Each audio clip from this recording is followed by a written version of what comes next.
Switching off of that though, man, have y'all heard Lil Russell comments about Lil Wayne? No, I did just watch a video about Lil Russell where he was talking about how the seeding of like how stories get started and stuff, and how people are paying people to seed these stories, different narratives and stuff like that. But see, bro, that was after shit though. was That was crazy. after. What had happened was basically Lil Russell was saying like, you know how Wayne was, you know, pretty much he was idolizing him and everything else like that. And then, you know, as the nigga got older, Lil Russell was like, you know what, I'm starting to realize this nigga wasn't really never talking about nothing, you know, as far as like anything of substance, you know. And, you know, don't get me wrong, Wayne will forever be a GOAT, you know, in his own right when it comes to rap and everything else and the shit that he's done. But, you know, as far as like substance-wise, Wayne did lack a lot of that shit. You know, he usually, you know, drugs, fucking bitches, you know what I'm saying, you know, probably. What? And smoking, drinking, the standard shit, you know, on a lot of tracks. Bruh, Lil Russell, I fuck with you, bro, but you on drugs. Last year I was at the Grammys. They left me in Miami. Sleeping on the nigga like I'm rapping in my jammies. I'm rapping, you was asleep. I was rapping when you was in jammies. Leave the weapon floor. Boom, Danny. What the fuck you talking about? Oh, bro, like, bro, I love you, Lil Russell. I fuck with you, bro. I fuck with you. The bouncing this shit, just cause he ain't bouncing this shit. Fuck you, nigga. He made billion. You made up a word?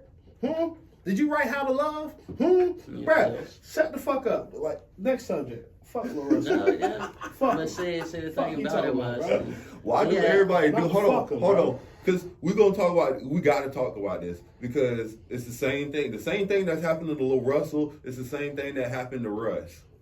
Can we get that same? It's the same thing. I mean, it's an independent come up. You know, they always gonna have different opinions.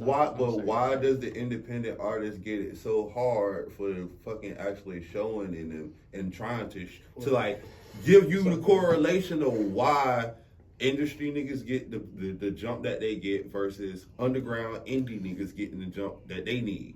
Well, it's control. It is all control. Of course. You know, when it comes to the narrative of what people spew out. It's the timing of it, bro. What happened last year during the Super Bowl that Lil Wayne was mad about? Who's the co-producer of the halftime show of the NFL? Yeah, we know Jay-Z. Yeah. And what happened to Lil Russell? Lil Russell signed the deal, then turned around the very next week in New York and said some bullshit like that. Fuck off, bro. Rock Nation. Y'all, that's the next thing I'm gonna get on. I'm gonna get on y'all ass about the DJ Vlad. Oh yeah, spin around with it or whatever like that. But definitely, let's when spin as far as it Rock into that. Nation, Let's talk about DJ I got some Vlad. shit to say. Let's talk about DJ Vlad and the Rock Yeah. Nation first, because y'all already see what y'all going. Man, first of all, bro, DJ Vlad, thank you for telling the truth, but. He said he was trolling. No, he said it wasn't no troll. Oh, right, definitely some truth off of him. Your Bitcoin went down, right? That Bitcoin went down. See, all right, this is my alleged thing. I already don't like fucking Rock Nation because of how the way they did Tory. Everybody know how the Tory situation happened. Megan said she got shot in the foot. Oh, I got shot in the foot. Oh, I got bullet fragments and shit like that, right? Let's think about it, what happened that night. Everybody seen the video when she got out the car. Did she look like she stepped on glass, or did she look like she got shot in the foot? Because any person I know that got shot in the foot, the way she said she got shot in the foot, would not be able to fucking walk. That's true. That's one thing. Two, the same judge that they had Tory Lanez get booked on, bro. The lady ended up retiring after she booked this nigga up for 20 years, bro, to go do a show that was exactly produced by whom? Jay-Z, about being a lawyer in New York, you know what I'm saying, to do it and this and that, bro. And then the fact that he's saying that they paying off everybody that's been paid off, bro, are all connected to a Rock Nation, bro. Yeah. And Jay-Z been doing the nastiest shit for the longest. Like, he started the shit in Texas with the whole, like, bro, like, this nigga was cutting off all the balls off the major balls in Texas. He did that shit in California. He did it everywhere he went, bro. He act like, oh, yeah, we cool, just to fuck niggas over. Yep, and Jay-Z, you a bitch-ass nigga, boy. He signed everybody that he ever did business with. You know what I mean? Bitch-ass nigga, bro. That's some bitch-ass nigga shit, bro. Free that nigga Tory. Yeah, free Tory. And I feel like Megan and her homegirl should be in jail. Kelsey and Megan should be in jail, not Tory Lanez. Because that whole story was whole fabricated. Stand. No. How you just lie? You lie about every motherfucking thing. Like a rug. The fuck? Yeah.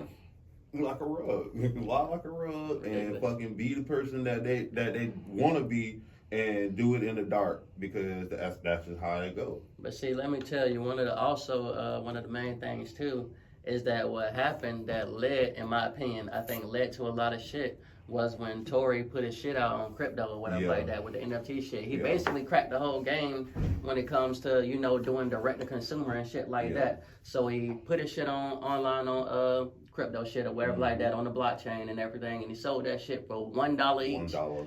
The man made like $1 million in less than a fucking minute. Direct, no middleman, no label, no nothing, and direct to it.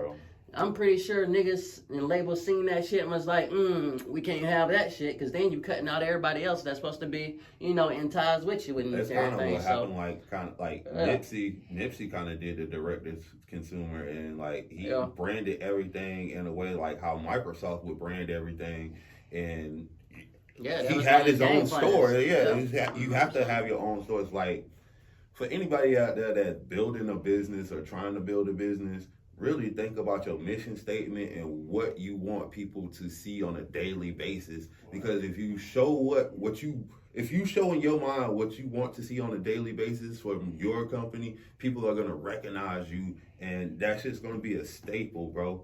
Like, dead ass. And he had a good marketing and branding plan, you know what I'm saying? And he rolled with that shit, and he had his shit structured to where he already knew what he was gonna do and everything. So, you know, as far as Nipsey always had a genius mind when it came to just organizing it, you know what I'm saying? Even from down to him doing his mixtape for $100 or whatever the case may be, because he knows the value of his shit. Right. So when it comes down to that shit, a lot of it was about ownership and IP and everything else, which he was, you know, pretty much displaying as far as him and the stores and everything else, you know. And then, you know, around the late times or whatever like that, as far as him and trying to get shit worked out with the police up there in California and everything else, you know, he had so much shit going to where he was about to flip shit upside down. And then on top of that, if you know, this nigga had the bloodline of King Solomon too on top of that.